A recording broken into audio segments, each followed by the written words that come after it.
Good. So Jackson and the Industrial Revolution. And the thing about Jackson was, to a lot of people, he's going to be their a fighter for their rights, the general who's protecting them. That's the noble general, the man on the horse. To others, he'll be a king, a tyrant, standing on the Constitution, using the mob's vote for power. And so he is really one of the most polarizing American characters in American history to this day. And part of the thing about Jackson was his enemies were so successful that people still use the propaganda that his enemies use. People still say the propaganda that his enemy used as fact to try to discredit him to this day. So it's kind of an amazing thing that shows you the power of myth about Andrew Jackson.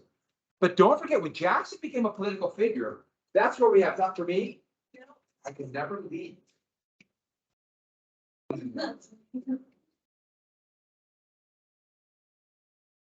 So this era of good feelings, remember that there's only one political party, there's only Republicans. One vote for John Quincy Adams, just so Monroe wouldn't be unanimous, only Washington. And this hid the fact that the whole country was going through absolute convulsions. It just hid it. They could act like there's no massive political divide over the effects of capitalism. Because remember, that new economy, the market revolution, remember that's industrial revolution, all these things caused by the industrial revolution, changing everything. A whole brand new world. And so some of the things that we have to get to, by the way, isn't this a cool picture? Look at the carriages. They look like they're stagecoaches. And people riding on top like, oh, we're going to 15 miles an hour. It's still looking pretty cool. But the textile industry was picking up. What did the textiles need? They thought slavery was going to die. They thought slavery was going away. Slavery is going to become more valuable than ever before. Cotton is so difficult to pick. When you combine the Industrial Revolution, cotton gin, talk more about that down the road, combined with the demand for cotton, all of a sudden this dyeing practice, they thought it was dying. The slaveholders in Virginia were actually losing their shirts.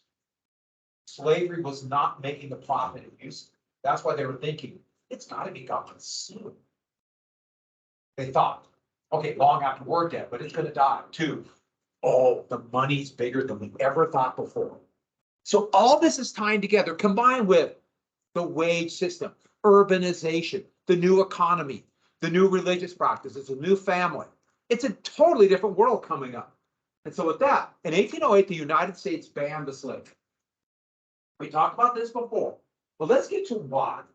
So the idea was, if there's fewer people being kidnapped and forced into slavery, there's more, eventually, the number of slaves as a percentage of the population will drop. But more importantly to Jefferson, there'll be fewer slaveholders.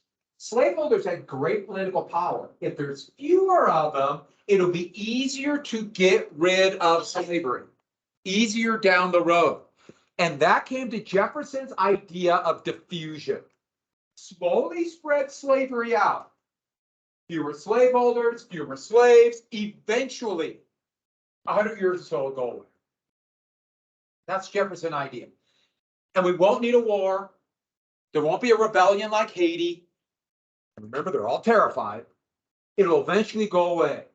So slavery is pretty concentrated here. His thought was you spread it out, there'll be fewer slaveholders. And that's what was happening in the North. Various ways. There were slaves in the North, but not that many. So the slaveholders didn't have a lot of political power, so they could come up with ways to get rid of slavery. And that's what Jefferson thought, this slow, gradual emancipation. So the political power of the slaveholders would drop. And I can't emphasize that enough. That political power is everything. And we're talking, remember, this is the elite. The elite of the elite of the elite of the elite are the big slaveholders. But then that Industrial Revolution. Why put a bunch of asterisks? To remind you, everything changed. And all of a sudden, wow, we're making money. And that literally happened Okay, it was already happening in Britain. It was already hitting them. The demand for textiles, and then it exploded after the war in Britain and the United States, but not only there. Demand for textiles starting in France, and what is now Germany, a little tiny country that was just created called Belgium. All these places, and so with that, all of a sudden the idea changed, including in Jefferson's mind. If there's any restrictions to slavery, and remember, Jefferson himself proposed a restriction to slavery right here. Remember that it failed by one vote back in 1784. There'll be no more new slave states. Now, there was no real plan to do this, but Southern plantation owners are thinking, wait a second, what if down the road, someday they restrict slavery and we can't expand this way? What they're really thinking is, okay, we might get slaves here, but what about here? What about here? What's going to happen? Well, they flipped everything upside down. Instead of spreading it out to get rid of it, if we stop the expansion of slavery, there'll be a great number of slaves, a concentration of slaves in these slave-owning states, right here. Especially if the states with very few slaves, like New Jersey, Delaware, Maryland, even Kentucky, get rid of slavery. Yeah. Well, weren't they always afraid that like the slaves would like fight back? And if you have a ton of slaves at one spot, there are more slaves to fight back. That's their fear. You said it exactly. Good job. That's exactly what they feared. If you restrict slavery, the number of slaves will explode in these areas, and you're condemning them to exactly right. Slave rebellion. They were terrified of it. If you restrict slavery, you're condemning us to have our throats cut in the middle. And that's what they said.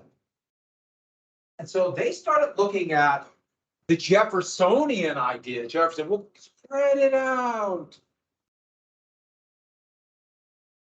To get rid of it, it became to spread it out to protect slavery and us. And so that became the call. Spread slavery to protect slavery. Even Jefferson by 1820 is thinking this. Jefferson would start saying any calls to restrict slavery would mean that all the whites in the South would have to go north. That also tells you Jefferson knew the reality of slavery. He knew how he treated slaves. He knew what he was doing to the slaves. I told you about Sally Hemings, right? Well, Sally Hemings' brother, another slave, brought macaroni and cheese to the United States.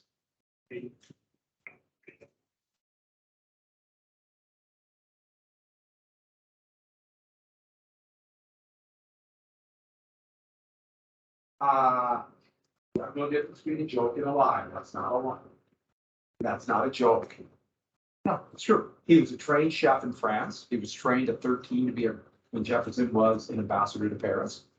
And Sally Hemings' brother brought macaroni and cheese and vanilla ice cream to the United States. Yes, it's true. It's true. Well, then you would be very, very convinced. Okay. Okay, we're done. All right, with that, then, we're coming to the Missouri Compromise. The Missouri Compromise of 1820. And yes, this is true. The Missouri Compromise of 1820, what would lead to what's called sectionalism. And what happened was this. 1819, Missouri was talking about becoming a state. And this was a big deal. Missouri is going to be the first state of Louisiana purchase, besides Louisiana, to come into the Union. Now, Louisiana, there was already a big population. They had slavery because, remember I mentioned those sugar plantations? They were already in the Union. And you also notice that there's a relative balance of slave states and free states. I should add, the United States had just purchased Florida. The U.S. invaded Florida in 1819, and it's called the First Seminole War under APUSH Jackson. And remember I mentioned how that was a place for slaves to run away to. And so Missouri wanted to come in, and they want to come in as a slave state. As a slave state. Along the Missouri River, good bottomland, good for slavery. There were some plantations there. They thought they could grow tobacco here because it's the same latitude they assumed as Kentucky. As it turned out, it just didn't rain. But they could grow cotton. And so it wanted to come in as a slave state. And so there was a proposal, come in as a slave state. It was still unclear about this area. It was the Missouri Territory, basically administered by the Army, but actually not administered at all. The people who lived there were still free. And James Talmadge, a Republican, everybody's a Republican, from Missouri,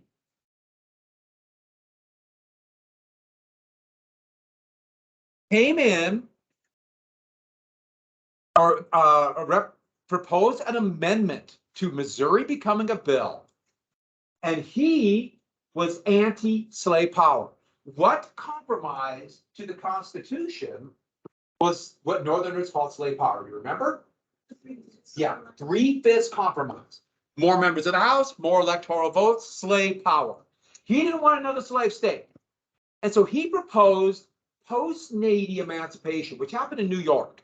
Post-Nady. Does anybody know what post-Nady? I'm using the terminology at the time. For reasons I can't explain, I put a hyphen there that shouldn't be a hyphen. What's post-Nady? Yeah.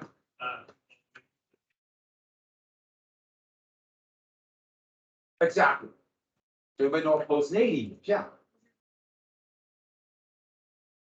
That's a good guess, but no, if I see that, Nady.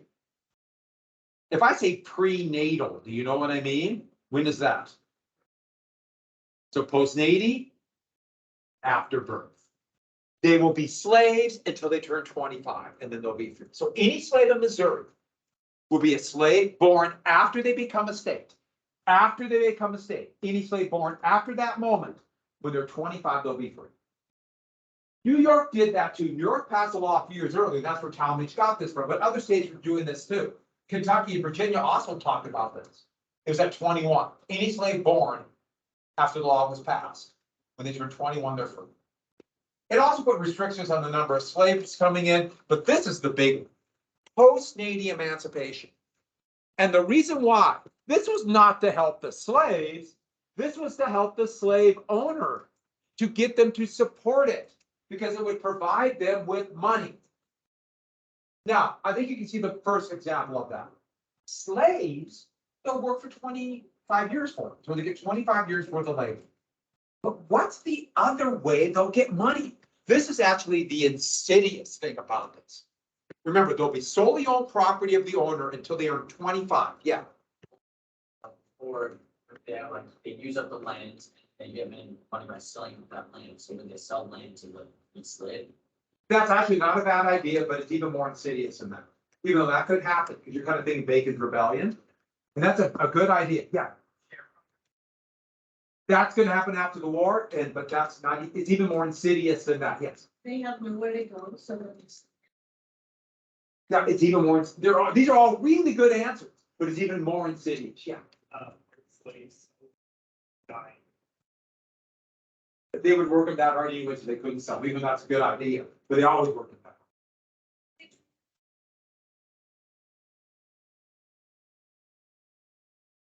So they would try to make sure, and they would try to, basically force them to have children when they're 16 to win. Yeah.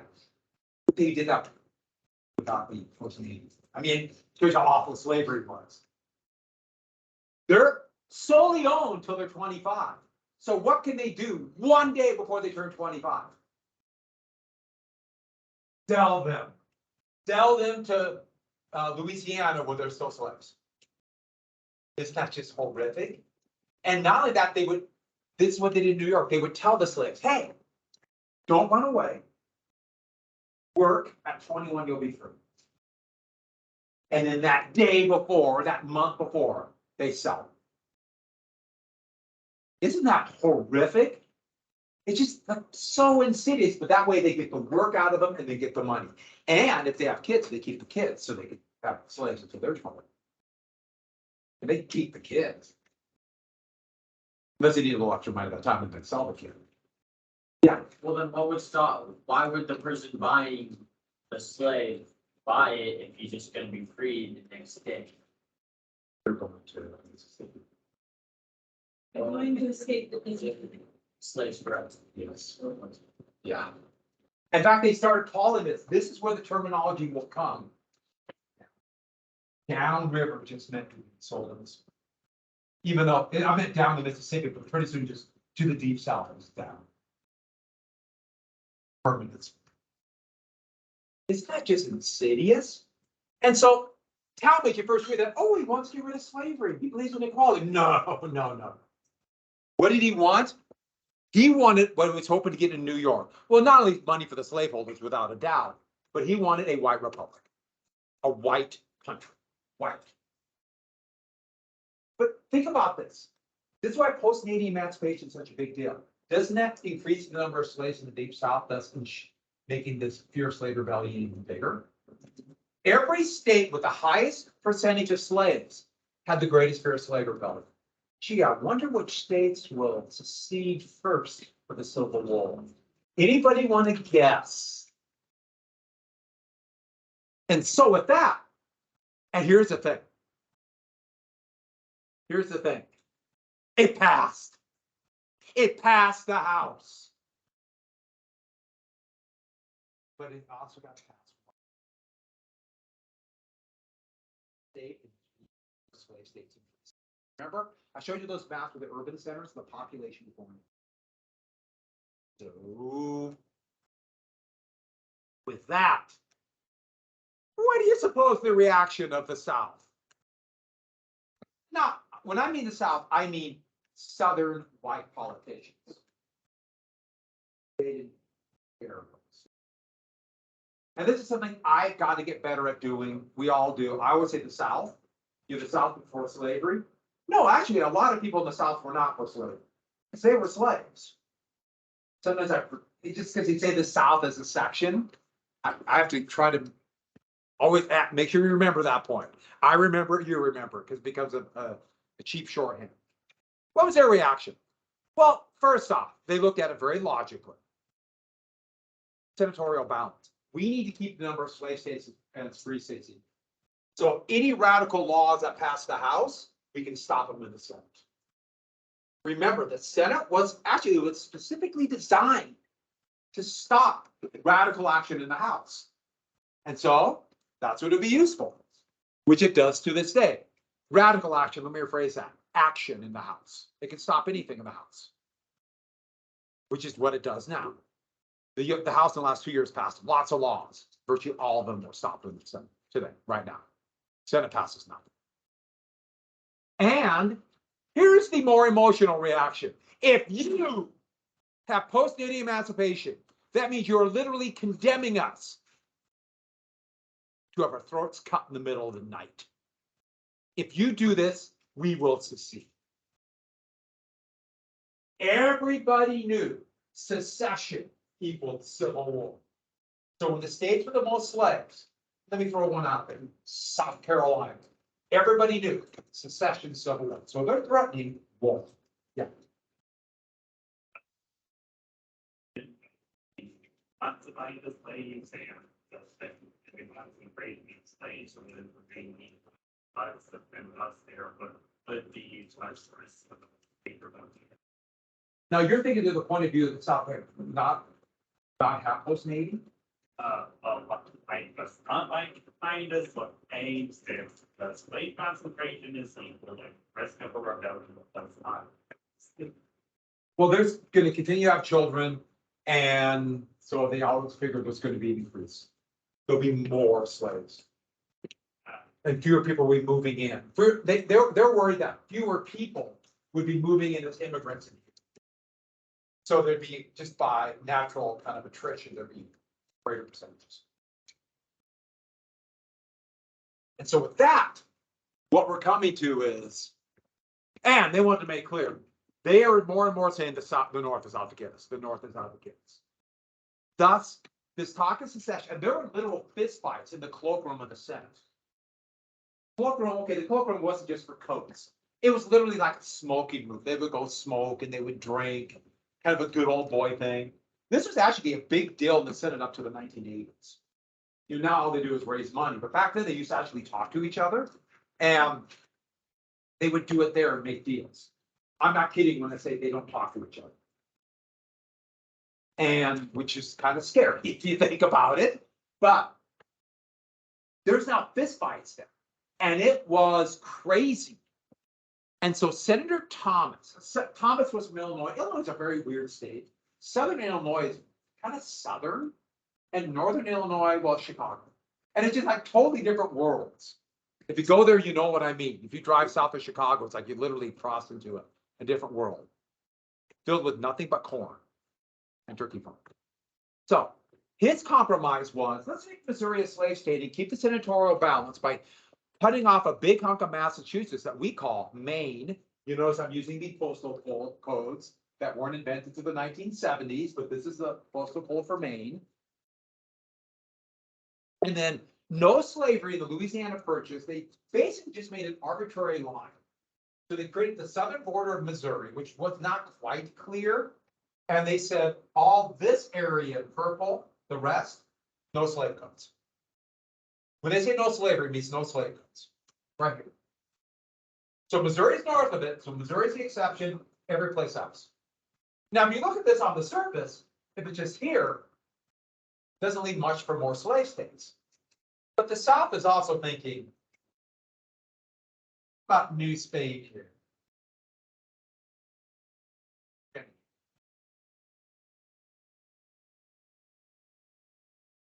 But they're about to have a massive revolution in Spain, and the people here are going to revolt and declare independence and create a massive New Mexico. Thinking, no, something might happen. Things might happen. So they're thinking expansion already. And so with that, oh, I almost forgot. The problem was it didn't pass.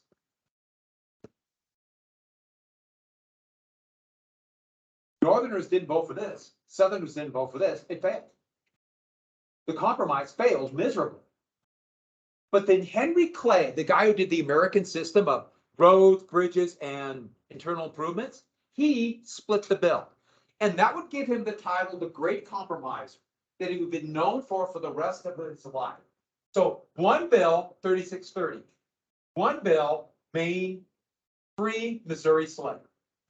And so Maine free, Missouri slave, Southerners voted for it. 3630, Northerners voted for it. It passed. It was two separate bills we lumped together as one. Yeah. Wasn't he also? He what? Didn't he also get? Oh, yeah. Yeah, Clay was a brawler. He fought duels. He's no Andrew Jackson, but he fought duels. Yeah. They just made two separate bills. Instead of one big bill that had both those components, they made two separate ones. So they could pass individually. And this was back when the Senate allowed for a majority of the senators, if they voted for a bill, it passed. Today, it requires 60 out of 100 to pass. We don't have majority in the country. But back then it was majority, just barely passed both. And so Clay would live off this for the rest of his life. How was your reaction in the cloakroom after they passed this bill? He saved the country. It was actually hugging. They brought the champagne out. They toasted. We saved it. Did they save the country? Is it still a country? Yeah, maybe not as united as we would have liked, but there was a horrific civil war that the United States won. If there would have been a civil war in 1820, I don't think it would have. I don't think it would happen. So who knows? It's one of those. They pushed it down the road. Did they solve anything? Well, 3630 is going to have almost like religious implications, even though it only applied to this area here. They were talking about it as late as February 1861, so before Lincoln's inauguration, but states were already seceding to spread that to the sea and make it a constitutional amendment. 3630. And don't forget, 3630 has nothing to do with here. That's already been decided. It's only Louisiana Purchase. And it doesn't necessarily affect any territory we might get from Mexico, we might take from them, or Oregon. Yeah. Is that like a longitude? Latitude. Yeah, latitude. Yeah, it was easy to find latitude lines. Longitude's actually really hard to find. Easy as in easier. So let's get the Andrew Jackson. No, you don't need to know everything about Andrew Jackson. Put down a few things that's done really quick, but Andrew Jackson, he's coming to fame while all this is going on. I should add one thing really quick. Missouri Compromise saved the Union, but this is not an era of good feelings. This is a really bitterly divided country going in all kinds of different directions. So Jackson is going to be the last president born who was born not an American citizen. Why? Yeah. Yeah, there's no country yet. The last one, he was an orphan. He despised the aristocracy. Those who were rich because they were born wealthy and did nothing to earn it themselves. He hated them so much he couldn't even wrap his mind around it. He called George Washington arista for aristocrat. Now that might not sound like a big insult to us. It was a major insult. Just you did nothing. That's George Washington. He despised him. He despised him more than the British. When he was when he was a boy, he was actually just turned 12. And during the Revolutionary War, he was running notes for running messages against the British in 1780 in North Carolina. He was captured by the British, tortured, and asked not only to give information, but to bend the knee. And he said, I would never bend a knee. And here he is trying to block himself from the sword of a British officer, took the sword, cut his hand, and 2 big slices out of his cheek. So his hatred of the British, pretty strong. Yeah, I can't even imagine how bad that would hurt. So he had 2 horrible scars here and on his hand. I think he's going to spend most of his life with 3 bullets in him. He would, though, become a self-made man, a lawyer, very intelligent, really intelligent, motivated, determined. He would fight over 100 duels. Most of the duels, he would just making sure everyone knew that I'm in charge. He would not shoot them, but he would always fire second. So he could decide the outcome. The most famous duel would be against Charles Dickinson. And I love this picture. I found this of the duel. Like they're like 2 inches apart. Bang! Him and Dickinson got a fight over a little bit over slaves. They're both slave herders. But also, Dickinson attacked Jackson's wife. And I'll tell you more about the wife down the road. But Jackson, infuriated about this, Jackson was intensely loyal. Intensely. And he adored his wife. And so Dickinson insulted her. Jackson challenged her to a duel. And they actually met on the main street in Nashville. Remember I told you about Hamilton and Burr, and they did it like in an island so they could act like it wasn't a crime? They did it right out in the open, and hundreds of people stood there and watched. And it was like a show. Let's go watch them try to murder each other. They stood 20 feet apart. Jackson always let the other person shoot first. Dickinson furious with Jackson and deciding, I've had enough of Jackson. I've had enough of him bad-mouthing me. Dickinson was also old and inherited wealth. So Jackson hated him. Dickinson fired. Jackson was facing him this way. Hit Jackson right here. Ripped apart 4 or 5 ribs. Through his lung and ended up the musket ball a 1/4 inch from his heart. Jackson, according to the stories of people there, was hit, shook, and then glared at him. Blood was just gushing down his front. Blood was pooling out in front of him, covering his shoes. And Jackson just glared and pulled his pistol and took very careful aim. I always wonder what Dickinson was thinking of. What have I done? Yes.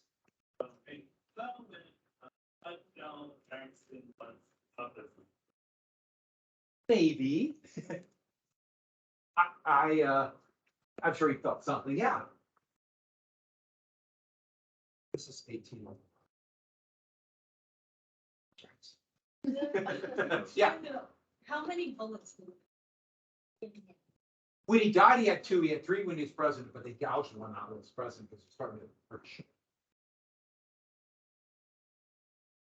Okay. So, fire. Yeah, you saw that bullet right here. So he died. Because what could they do then? He took very careful aim and hit Dickinson right. Boom. He said, I would have killed him if I was hitting before. Jackson said that. Then Jackson walked 2 blocks without assistance to a doctor. He could stitch them. It collapses lung. And I have no idea how he survived. But that's the kind of story that sticks with people. Don't mess with Andrew Jackson. And what was Jackson? You know, about 5'8", about 120 pounds. Don't mess with Andrew Jackson. If he walked in here right now, okay, I'd be really scared too.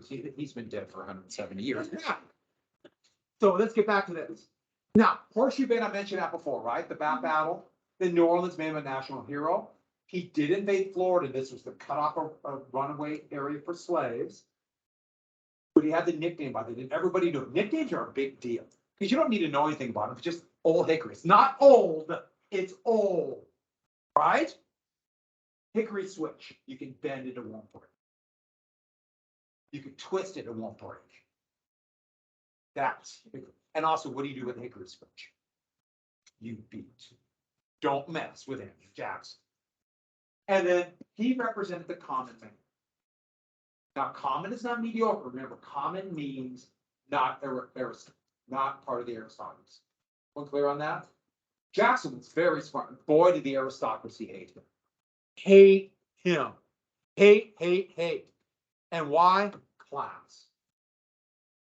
You have to write this down. Just look at the quote from Thomas Jefferson, who was the elite of the elite, right? This is not true about Jackson. Jackson did have a temper, but he also was all under control, very intelligent.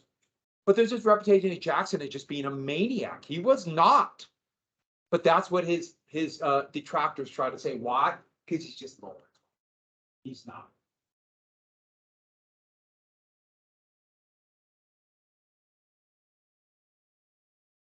Isn't that interesting? See, Jefferson thought, I love the idea of the common men having the right to vote, but they should be people. And was Jefferson actually in these things? So Jefferson had a lot of contradictions. Jackson, who actually kind of lived that idea, Jefferson's like, oh, wait a second. Wait. It sounds good on paper. Now, I'm not saying Jackson didn't have problems. Oh, he had a lot of problems. Let's be clear about it. But so much of the argument is because Jackson are class. It's class. And you see, the elite. Look how dumb they are. Average people. And so, and also one funny thing about this is, I always think it's really funny because Donald Trump made a big deal about Andrew Jackson, how much you like Andrew Jackson. And you can like Andrew Jackson, dislike Andrew Jackson. I'm not sure you even knew who he was, but Trump doesn't know much about history.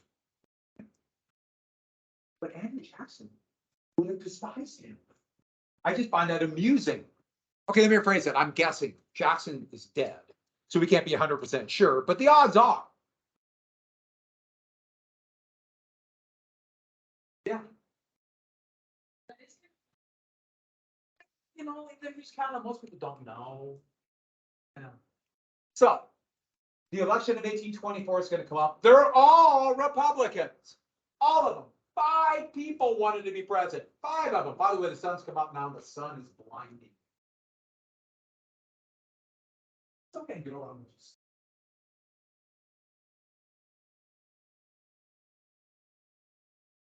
Yeah, I saw last night the forecast said less than an inch tonight. At my house, 17 feet. 17!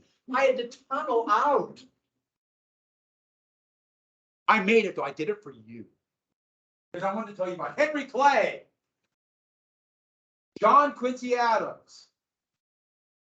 Remember, his father was John Adams of Massachusetts. You notice now we're kind of getting sectional. Crawford was actually an up-and-coming candidate, but he had a stroke right before the election. And think about this, now they know what to do about a stroke. You have a chance to recover even though strokes. Then they have no idea. And then, of course,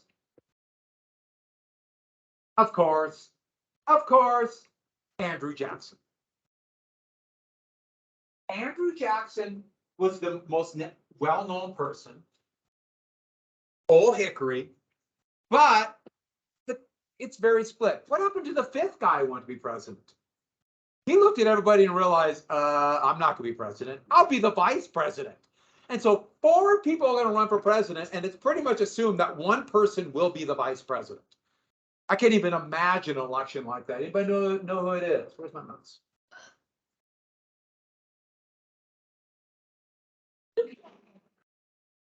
Steve Calhoun. The worst man ever to live. Not only that, I want everyone to look carefully. Look carefully. First off, look into his eyes. No matter where you are at in this room, he's staring at you. I'm right here. He's staring at me. And one more thing. Do you see it? Do you see it? Look carefully. Do you see it? Neck hair.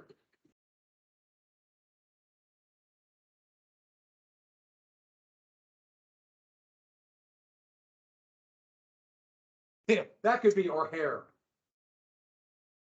Vice president, that's the term for vice president. That's the initial for vice president. V. I don't even know where that one came from. It's V. It's true. It's vice president. So that. So this political cartoon sums up pretty easily what happened. I think you're going to understand it completely now. Okay, political cartoons back then made no sense. I have no idea what's going on. There's Jackson. We know that's Adam because he's got a 5 head. And then other than that, I don't know what's going on. I'm getting one too. And so at that, but this is the first election where voters are picking the electors in states. So we have a popular vote, the first time in history. And with that, we're going to have a popular vote, 356,000, but almost all white men. There's still few women could vote in New Jersey, that property, but that would end, this would be the last election. And a few people who are not white could vote in a couple other northern states. That is ending. But remember, that doesn't matter. That only matters to pick the electors in each state.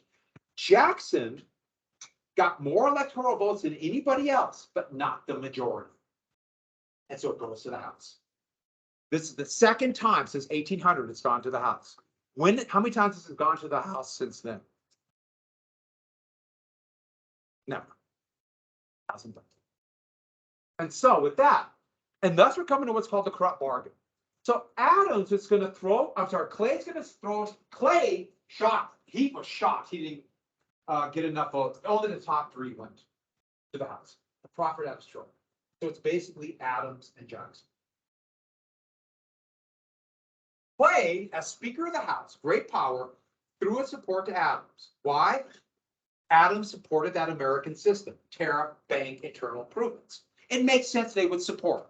Clay would support Adams. It makes sense. Yeah. So he was the Speaker of the House. Do you maintain your job, like it's a Speaker of the House? They maintained it They until after the maintain their election. job until. Used to be you could run for 2. A lot of states would allow that. So you could run for House and President at the same time. And so you pick one and turn down the other one. And that's happened a few times, but now most states don't allow it. And Adams won the House. Adams won. Adams is president. But then here's what Jackson supporters, more and more being called Democrats. They were furious when Clay would become Secretary of State. Now, the big thing about Secretary of State was this. Adams was Monroe's Secretary of State. Monroe was Madison. Madison was Jefferson's. Jefferson was Washington. It's like he's anointing his successor. He's like saying, okay, Henry Clay, you will be the next president. That's what it seemed like. So it seemed like a bribe. And yeah, there's evidence of that. But that's when Jackson supporters were called the corrupt. Okay, I told me to get past the class fit. All right. Oh, the test. I didn't hand this back. You want me to quick hand this back, even though? Tomorrow, please. If anybody wants it, I'll give it to you. If not, I did put the grade up online though. I thought people did very well on this. You did well. That means the next time. So, did we study for folks tonight? Don't worry about the quiz. There won't be a quiz.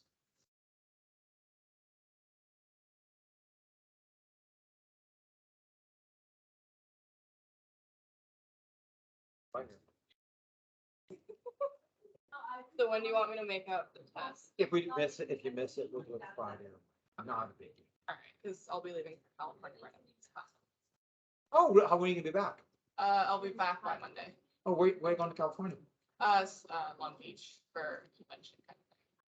Oh, well, cool. That'll be fun. It'll be warm. You leave right when it snowed. Yeah, just remind me and, there'll be a little reading. I'll make sure you get it before you go. Oh, thank you. That's a lot of lemonade. Were you thirsty? Made it with lemon juice. Real lemonade. Yeah. Best. That's good, because I always get it too sweet. We're gonna get new swans. New what? Seating spots? That's crazy talk. No. You have the second best seat in the building. No, this is the best. Take it, fight it out, beat it out. Winner take all, that's my philosophy.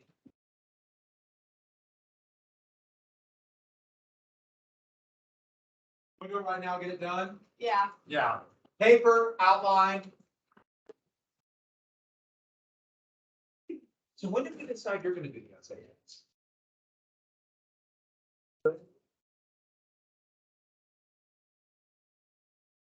Yes. I think we have one desk out there. Let me see if there's another desk down the hall, not on the drive. I love it. I really like it. I like it. But it's so. You should have seen that first outline. It was a full page. Well, because I wrote it, because I can see it's just actually paragraph. Realize to do first. And it just reminds me like how that does. Yeah. It was even, but I like with that.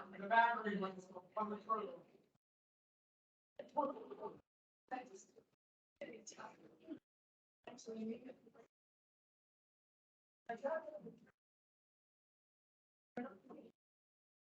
It begins.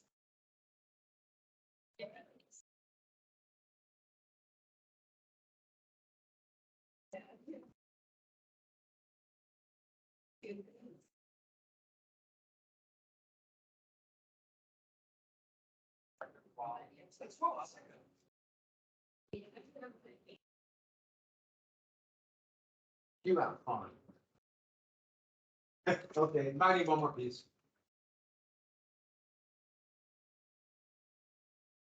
I can give it back. You know, I don't know what I'm about to get all of this. Alright.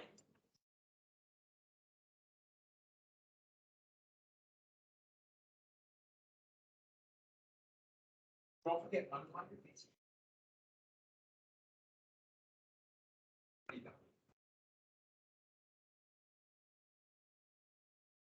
Align your pieces. Don't forget to rotate it back. Yes. It's, if they're not already, it's what rotate it back. Contents. Bias.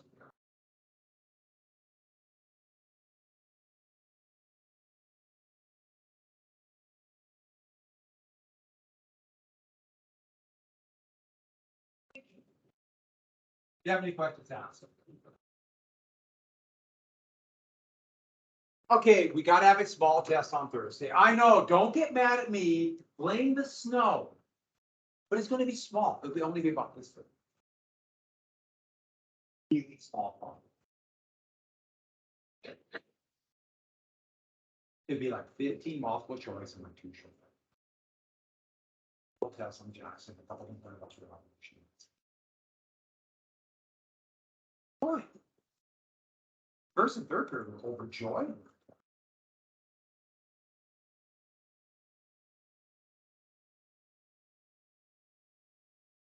Okay, so a couple things. Tests are great. Were you able to sign up? I didn't see your Facebook. Yeah, great. I don't know. like Ray sent me the code for class because I couldn't find the code for our class, but it's still cheated. So I don't know if that's gonna mess it up, but I'm like registered in the class. Okay. I don't think it'll matter. I'm like registered. You should be fine. You might have to go back to first grade. Oh, It's fun. roll the die. No. Have you been around first graders? They're all like this tall and they come at you in waves. No, they're not. Not, one might be cute, 30 not cute.